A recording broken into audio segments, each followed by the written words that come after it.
Hello, hello, hello. You're returning into another episode of The Wunderkind Show. Today's second topic, McAfee says that Lamar Jackson has the best arm in the NFL. Look. Now, guys, Jesse Minter's been on his press tour. You know how it is. When you give up a coach or depart from a coach or let go of a coach, i.e. John Harbaugh, that's been in the team for almost 2 decades, is going to have rippling effects. And everyone's going to want to see the new guy who is taking over in a position that, you know, it's his first head coaching position, and you're walking into a position where someone just left almost doing 2 decades being the head coach. So everybody wants to hear from Jesse Minter. Everybody wants to talk to Jesse Minter. Everybody wants to interview Jesse Minter. Everybody wants to pick his brain. Everybody wants to see what he's thinking. But most of all, everybody wants to hear his thoughts on Lamar Jackson. Now, Pat McAfee asked him, he said, look, you know, there's a lot of teams, great players, but I mean, how exciting is it to be coaching a team that Lamar Jackson's your quarterback?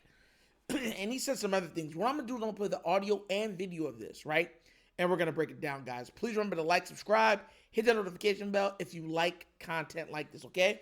Check what he had to say. Look at this. And I think Baltimore Ravens fans are excited. I don't know if they expected you to necessarily be, especially because Lamar Jackson is your quarterback. Whenever you think about being the head coach of a team that has Lamar Jackson, how that has to feel pretty amazing. Yeah. Amazing. Not that Herbert, obviously, we love Herbert, and we think the same thing about Justin Herbert. We think he is a fantastic player. Yeah. But you're Lamar Jackson's head coach, especially at this level where his arm is maybe best in the league. Obviously, he's still Lamar. Whoa! Hey, yes! Yes! When his arm is probably best in the league, but he's still Lamar. Listen, guys, I want you to understand something. There's a reason I want to highlight this. Because a lot of people don't understand. Lamar was always talented. He was an amazing player as soon as he stepped foot on the gridiron. There's no mistaking that. But thinking that Lamar has not grown would be disrespectful to the amount of work that he puts into his craft. That's why I look at people when they say, oh, look, Lamar, you know, he's gotten better at throwing. No. Lamar's become one easily. He was already a great thrower, right? When he came and he threw darts, everything else, it's like, wow, okay, he could really fling this ball. But now you see so much touch on the ball. You see him layering the ball. And I'm like, man, like I'm talking Aaron Rodgers level layering. And we've seen him run around and just drop it in a bucket. We're not talking, because remember, he don't got receivers that can adjust and jump up and grab and then just make a, you know what I'm saying, like how Joe Burrow got, or these other guys have had. He's never had that. So for him to complete those passes, it pretty much has to be pinpoint, and he's doing it. And finally, people in the media is starting to come to the realization, like, you passed for 4,000 yards and 40 plus touchdowns, bro, you're him. And you put up 900 yards on the ground, him. As I told you, his name, when I see him, yo, what up, Himar? He'd be like, what'd you call me? Himar? Him-R. Your name? Himar? Himaxon. Oh! Straight up. But I'm going to let it finish. How does that kind of, I don't know, motivate you, inspire you? How have you handled that entire relationship? I would say it's certainly motivating. To number one, build a team that allows him to have success at the level that he's chasing. There's nothing more that he would rather do than to bring a championship to Baltimore. True. And so when you know that he's your quarterback, you always have a chance. Yep. Motivating to build a great defense, motivating to hire a great offensive staff, motivating to build a great special teams, so that the team around him is up to his level. He's so much fun. And guys, I want to make sure that you heard what he said, to making sure that the team is up to his level. I can't harp on this any more than I already do. The name of this team is not the Baltimore Lamars. It's the Baltimore Ravens. Lamar Jackson is the best player. He is the face of the league, the face of the team. He is Houdini. You know where I'm coming from? Great. But he quarterback. But the quarterback still needs guys to do their job. The quarterback has to be protected by that offensive line. The quarterback still has to have guys that can make plays from on the outside. He still has to be able to have a run game. And with Lamar, he's been most of the years, he's been in the league, the run game. But now Derrick Henry has relieved a lot of that, a large portion of that off of him. And then you have the defense that gives him back the ball, that offense back the ball, or halts the other team from scoring. You get where I'm coming from? Special teams, if you get you in the field goal, you knock it in, or get better field position.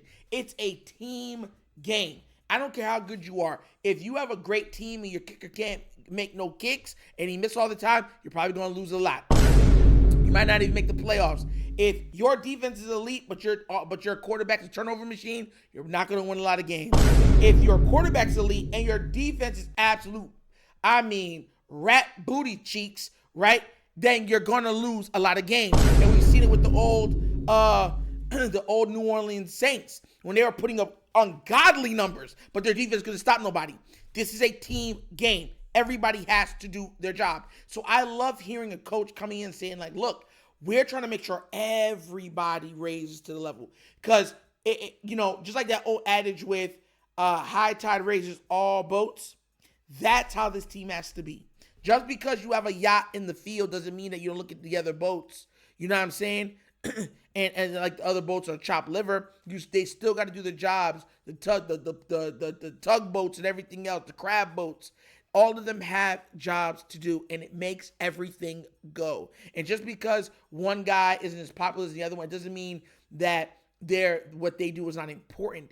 Everybody on this, when you're working as a team, is a necessity to winning.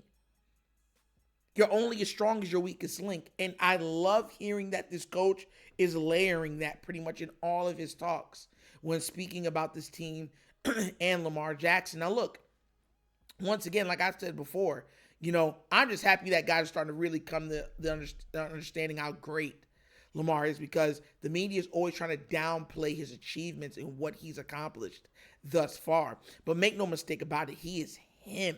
And if we get a coach that could force the guys around him to say, we're going to do our jobs, coaches are going to do their jobs, defense is going to do their job, special teams is going to do their job, O-line is going to do their job, wide receivers are going to do their job. I'm going to be real with you, I don't see much teams being even able to withstand an onslaught for 3 quarters, much less 4. And I'm being real with you. I don't see, because how? If you have an O-line blocking for Derrick Henry, hey.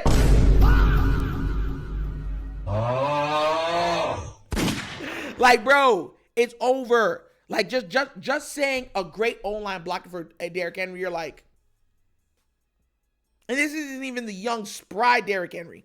This is the older, more mature, aging gracefully Derrick Henry. But guess what? He's still playing next to Lamar Jackson. And I think that's what, and you've heard Minter when bringing up Derrick Henry, how he smiles, like, because he's so happy to know that he could just pound the rock, pause, and, you know what I'm saying, at any time of the game when they need to milk the clock or just extend the lead, but, methodically do it and let the defense get some reprieve. Bro, I'm telling you, man. I'm liking what I'm hearing. And I'm real with it. I was not big on Minter. I told guys I think he'd be a good coach, but he's not who I wanted. But I'm hoping all the best for him. And right now, everything he's saying is exactly what you want to hear from a head coach, especially when regarding to your star quarterback. You know what I'm saying? One that's been as mercurial as Lamar Jackson. You know what I'm saying? But we're going to get to see what happens. But saying Pat McAfee coming out and saying Lamar got the most likely the best arm in the NFL is such a boss move, because the man gets so disrespected. Like, his mind, his football acumen never gets brought up. His arm never. I was like, oh, he can run really well. And it's like, yeah, those are highlights, and it's great that he could do that. It's part of what makes him one of one. But if he couldn't throw, that wouldn't matter. If he wasn't smart, that wouldn't matter. And I want people to understand that. That's why they downplay it, because If Lamar was still Lamar, he could run around the plays, make people escape. If he couldn't throw the ball, it'd all be for naught. If Lamar wasn't smart enough to decipher what defenses are trying to do to him, try to break stuff down, to speed up, you know what I'm saying, his thought process in like crucial situations and stuff like that, it would be for nothing. His running would only get him so far. They would try to kill him, you know what I'm saying, on the field, murderize him, and then after they broke every bone in his body, then he would retire early. So I know who we got, and hopefully you guys know who we got too. And Mentor and other people are speaking out on who we got at quarterback. Loving every bit of it. But what do you guys think? Do you love what Mentor said? Or do you love what Pat McAfee said, saying that he got one of the best, if not the best arm in the entire NFL? That's what Patrick Mahomes, Josh Allen, Joe Burrow, Justin Herbert, Trevor Lawrence. It's Lamar's world, and they're all just living in it. But as always, that's an episode of The Wunderkind Show. Thank you for watching, and now we get down in front of we laugh, but everything we talk about rooted in what? Facts and truth. Please do remember, guys, like, subscribe, hit that notification bell, leave a comment. You don't love the comments. If you've never done so already, check out the Wunderkind Morning Show live, Monday through Thursdays, 9:30 to 10:30 a.m. We touch on all hot topics of sports, break down sports culture, pop culture, a little bit of nostalgia, trivia from the 70s, 80s, 90s, early 2000s. Guys, be there or be squared. Now, you guys know that both channels were demonetized, and we're still trying to, stay afloat. If you would like to support the channel, donate and such things like that, bottom of the screen there's a QR code. QR code is to a Cash App. Cash App located in the description of every video that we do. Name of it is $, The Wunderkind Show. Super easy. Also, that is available from there is also for the Wunderkind Morning Show. Okay, guys? And also available is the Patreon. If you want extra content, the ability to talk at times once a week, because we will be on there talking and chatting and laughing, become a member. It's not expensive. Lowest tier is $5. It's very worth it. And we'll be having a newsletter going out to the members in the coming months. Okay, guys? But that's an episode of The Wunderkind Show. This show is Nitro signing off. And as always, you know my slogan. Peace. And I'm out of here, guys. God bless. Yerp! Finish him, Daddy.